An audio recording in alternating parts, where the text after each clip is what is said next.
Everybody, welcome to today's update.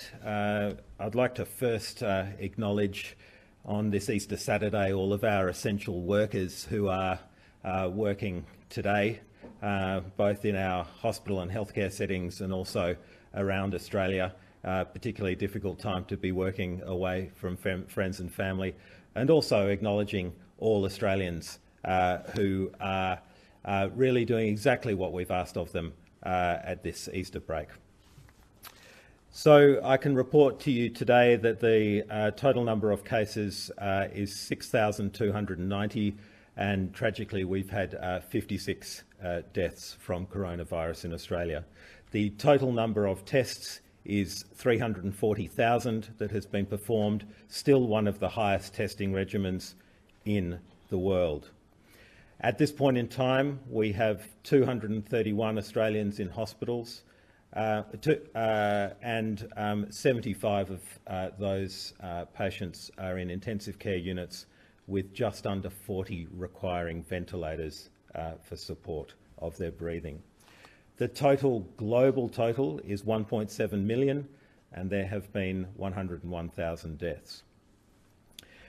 I'd like to make two specific points today in relation to two of the initiatives that the Australian government have put in place to protect Australians during this difficult time. The first one, as you're aware, is our reform of Medicare to expand telehealth. And telehealth to date has had over 3 million consultations with 2.4 million patients. Now that's important for two reasons. The first one is that it means that doctors and patients have a way to interact that's obviously not face-to-face. But more importantly, it means that those with chronic diseases in our community who require interaction with their general practitioner are able to do so. Secondly, I want to mention our mental health services, and although there have been a number of announcements by the Minister in the past weeks, in particular the most recent, the Coronavirus Mental Health Wellbeing Support Service, which is we are supporting through our colleagues at Beyond Blue, and I would direct Australians who are in need of support at this difficult time to the website www.coronavirus.beyondblue.org.au. And just before I take questions, I want to make a particular statement about how difficult this has been for Australians, and in particular during this difficult time over the Easter break. We have asked you to change the way we live as Australians essentially overnight. And essentially overnight, we've come together as Australians and done just that. And it's because of that reason that we can continue to give you several days now, and including today, good news about the number of cases that are occurring. But we need to sustain those gains. We need to keep those number of cases low. We need to have that opportunity now to chart our way through and out the other side of this COVID-19 epidemic. With that in mind, I can take some questions. Doctor, first, if you would, you talk about the very good numbers of COVID cases in terms of the whole population. I understand healthcare workers' infections in the state of Victoria have doubled in roughly the last week. Isn't that evidence that we're not doing enough to protect healthcare workers in this crisis? And how concerned are you about that trend? Well, we're concerned about every single case of COVID-19, and every single case needs to be investigated thoroughly. But in particular, those amongst healthcare workers need to be thoroughly investigated. We need to understand precisely how the healthcare worker acquired that infection. We need to know exactly the circumstance, and I know that the state and territory public health units, particularly those in Victoria and New South Wales, are looking very closely at healthcare worker infections in those states. We discussed healthcare worker infections today at the Australian Health Protection Principal Committee, and we are making every effort that we can to understand how those infections were transmitted, including using molecular techniques that can tell us exactly which patient the virus came from and who they were transmitted to. Do you believe that a lack of masks might play into this in some way. I know the government has announced increased efforts to get masks to healthcare workers. Is it a factor or is it nothing to do with the problem? I don't think it's a lack of masks or PPE is anything to do with these current situations in Victoria and New South Wales. As we've said, the National Medical Stockpile has been releasing millions of masks, not only surgical masks, but N95 masks for airborne protection. So the number of masks within the Australian community and healthcare community at the moment is sufficient, and we're supplying them in very large quantities to the states and territories, including over 11 million that have come in during the past week. So no, I don't think that's a factor. Dr. Coatsworth, in terms of talking about sustaining the gains and keeping people at home, department stores like IKEA and Bunnings are still open. Is that sending mixed messages? Is IKEA an essential service right now? I don't think it's sending mixed messages. I think that, you know, to keep Australia at an appropriate level of social distancing, we do need some things in our community running. So whether you're talking about IKEA or whether you're talking about Bunnings, people still need to furnish their homes, do their repairs. They still need to call tradespeople around and so on and so forth. So that sort of thing needs to continue. And we do know that the local managers of those stores and Australia-wide are actually putting in social distancing restrictions within the stores themselves. I was at Bunnings the other day. It was very clear where I had to stand in order to maintain distance. So I think you can do both of those things, and I'd like to thank the Australians who are going to those stores for maintaining the distance and the stores themselves for putting in those rules. Around 100 Australians have been evacuated from the Greg Waterwell cruise ship in Uruguay. What are the medical concerns about bringing back travellers from somewhere where there has been an outbreak of the illness? Well, there are obviously medical concerns about doing that, which is why this entire operation has been meticulously planned, led by the cruise ship operator, but with support from the Department of Health, Department of Foreign Affairs, Australian Border Force, Victorian Government. This is a very important thing that we have to get right, but equally we have to bring these Australians back, particularly when our understanding is that over 70% of the just over 100 Australians that are coming back. So I'm aware of the detailed plans to meet that aircraft when it arrives tomorrow morning, make sure that all the passengers get a thorough medical assessment at airside, and then depending on that medical assessment, either go to hospital, and that the hospitals are prepared for that, or go into hotel quarantine. Doctor, over Easter we've seen people largely staying at home from regional and rural towns for their holidays, which is good, I guess. But given the older demographic that's concentrated in some of those regional areas, is there any further work being done or any concerns that you have about the need for continued lockdowns out of those towns, given the older demographic that's concentrated there, but also coupled with potential single points of community transmission, like, you know, one petrol bowser in town, you know, one supermarket checkout, that sort of thing? Well, I think the first thing to say is that the lack of movement towards rural and regional towns at the moment is another fantastic example of how Australians are really listening to what we're asking of them. The second part of your question, the specific vulnerability of rural regional towns based on the age of their population is a very real issue. And so we are aware precisely of where our intensive care units are nearby, supplying support to hospitals, supplying support to the Royal Flying Doctor Service to make sure that if there are cases that they can be treated either at those hospitals or evacuated to one of the major centres. So it's with regard to the point about a single petrol bowser or supermarket, I mean, I think that the key is they will be unusual routes of transmission, and that provided that the people who are within those towns are observing exactly what we're asking of them, then that shouldn't be a major issue. Doctor, I understand the NRL now has written authority from the New South Wales Government to resume its training and its competition. Are you fully comfortable with the New South Wales Government giving the NRL that authority?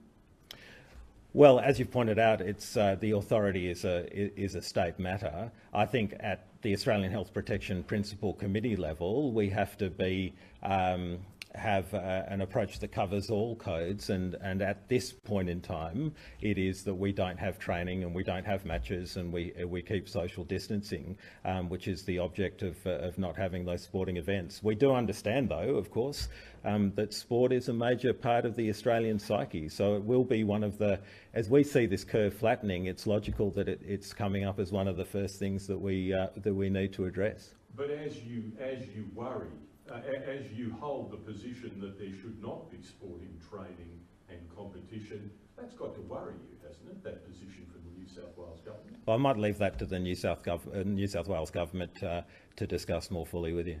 Would you support the resumption of the AFL at the same time? Well, we're not looking at what's going to happen in that amount of time, I'm afraid. As we've said constantly, this is a day-by-day but week-by-week matter. Doesn't that send the opposite message to that, though, that the New South Wales government will commit to the resumption of training and the competition right at the time you're saying to the public we've got to keep going, we can't open up yet? I'll have to leave that for discussion with the New South Wales government. Pathologists have reported a some 40% drop in routine testing. What's your message to Australians about still being able to go and get that routine testing, and how important is that at this time? So, I mean, I think at a broad level, you don't want other underlying health conditions to get worse because people are afraid of COVID-19. This is an absolutely critical message, and I would say to Australians that because they've done so well in flattening this curve, the chance of you actually encountering someone with COVID-19 when you get your pathology test is actually extraordinarily low. So, you know, if you want to get a pathology test, if you want to get an influenza vaccine, if you want to do something there where the face-to-face contact has to be there, then by all means go and do it. But just follow exactly what we've been saying. If you've got a cold, don't do it on that day. If you need to discuss things with your doctor, get in touch with them via telehealth first. And is that more critical for people who do have those chronic underlying conditions?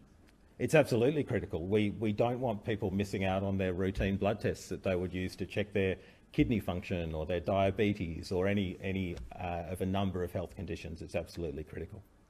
Doctor, what is the number you need to see more than any other? The number or the indicator you need to see more than any other that will allow you to say to government you can begin to relax the restrictions? What's the telltale indicator for you? There's no single telltale indicator, and I think we've been very clear about that there are a whole range of things that we can consider on a daily basis. But I think Professor Kelly was very clear yesterday that one of the important indicators is the number of cases that you get as a result of one case, that so-called basic reproductive number, and we want to try and see that less than one. But that is but one of many indicators that we're going to use, including modelling, including various other indicators. So there won't be a specific day that I can say, because we have passed that threshold, it is time to relax restrictions. That is not the way it's going to work. Dr. Coatsworth, on the AFP recruits who are being investigated for social distancing breaches, do you think there should be some sympathy for them given that they already live and train so closely together? Is this an example of where some rules could or potentially need to be relaxed? Well, I think the first thing to say is that a lot of these rules, when they're pragmatically implemented, are very difficult. Every single Australian, not just AFP recruits, has found that a real challenge. Whether it's an example of one of the early things that we can relax on, I think that's just a matter that we have to consider again on a day-by-day basis. I just want to really concentrate on that point of when we can relax these sort of restrictions. This is a matter that we have to sustain the quality of our response so we can continue to give you low numbers every day, but it's certainly too early to be talking about relaxation at the moment. It is something that we're thinking about. A couple of experts have said to us, Doctor, that it was very fast into the restrictions. It will have to be very slow out of the restrictions. Fair comment? Do you agree? I think one way to put it. I think another way to put it might be it was very fast into the restrictions and they were very widespread. It needs to be very nuanced on the way out. So you need to be very clear about if you're lifting a restriction, that you've done everything that you can to understand precisely what the implication of that lifting will be before you actually implement it. So whether it's slow or not, it needs to be very targeted and focused, and that's how it's going to be, I suspect. Doctor, do you have any detail you can share on the thinking that's going into that targeted lifting of restrictions? You know, any services or activities that might kick in first or later? Well, look, you can imagine that it's 2 weeks since we've been saying we introduced the very severe restrictions, and so it would be no option is on or off the table at the moment. Any range or combination of options we're considering, and when we've come to a conclusion on that, we'll be presenting it to National Cabinet. Doctor, the indicators you've seen on the behaviour of Australians just over this Easter weekend, obviously longer term, over the few weeks of restrictions you're happy, but just this Easter weekend, are you happy? And do you think there is a reasonable chance we will actually see a bump in COVID numbers in a week or two's time that you will go, right, that was Easter and that was people who weren't distancing properly?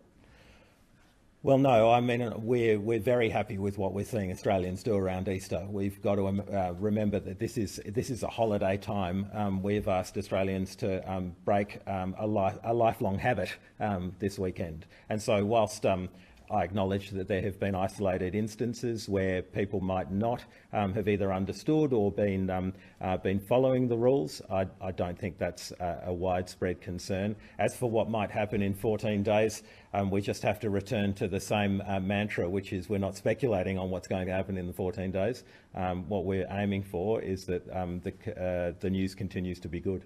Dr. Coatsworth, can I just ask a couple of questions for press gallery colleagues not here because of social distancing measures? Would the government consider allowing Australian companies to produce medicines normally made by Indian and Chinese companies to avoid a shortfall? At this point in time, we're monitoring medication shortfalls and shortages very, very closely. And in fact, it's something we do in usual routine business, regardless of COVID-19. We're not aware of any current shortages or any likely upcoming shortages. Whether specific medications could be manufactured in country, that would be a matter for discussion with the Therapeutic Goods Administration. So at this stage, there's no concern about shortfalls for medicines like insulin or other kind of essential drugs at this stage? No, for essential non-COVID related drugs, there's no concern about shortfalls. And just one other question, should nurses and doctors have their registration fees waived this year as a goodwill gesture? Well, look, as a practicing clinician, I sort of have a conflict of interest in answering the question, I suspect. But look, my view is that is something that we would have to take up with AHPRA at this point in time. Can I also just ask you another crystal ball question, which we've been throwing at you? But going into winter, is there any concern that COVID-19 could ramp up again? Well, there's no evidence at the moment, or limited evidence, about a seasonal effect for COVID-19. The concern about winter, of course, is that there are other respiratory viruses, most notably influenza, that we know have a seasonal component to them and do get worse during winter. What I can tell you, though, is that with all the data that we've got on tracking flu in the community, with the social distancing that Australians have been doing, those numbers are plummeting. Which is just another great indicator of why this policy is actually working and that Australians are doing what we're asking of them. Oh, and sorry, I had one more question actually. In terms of the new cases, I know you outlined the overall cases, but are you aware or are you able to tell us exactly how many new cases there have been since yesterday? I did have that written down, and I'll have to take that on notice. I'm sorry about that. One more question before we go. Good. Okay. Thanks, ladies and gentlemen. Happy Easter.